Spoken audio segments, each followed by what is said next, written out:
ស្នេហ៍អូននឹងចង់តែរៀបការសន្យាចាំបងមានលុយសិនថ្លៃ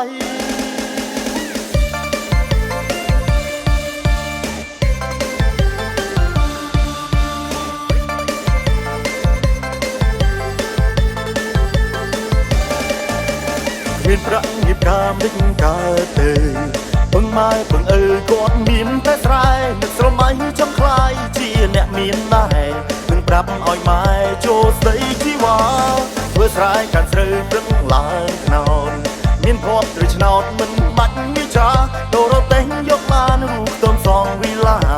ក្រោយរៀបការលែងភ័យ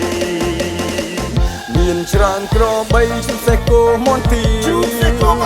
ស្រែពីហិតាគេយាយបើស្រូវហាងឆេងឡើងថ្លៃខ្សែថៃស្រុកស្រែគឺបងតែនៅពេលនេះបងជីក្របីនៅឡើយទេ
ច្រើនក្របីជុំសេះគោមន្ទី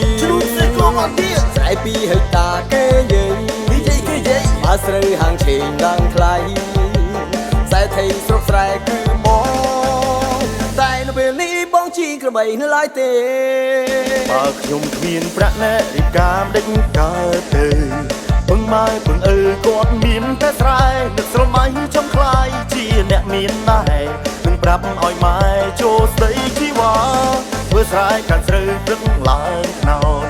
មានភ័ព្វឬឆ្នោតមិនបាច់ងាយចាដូររទេញយ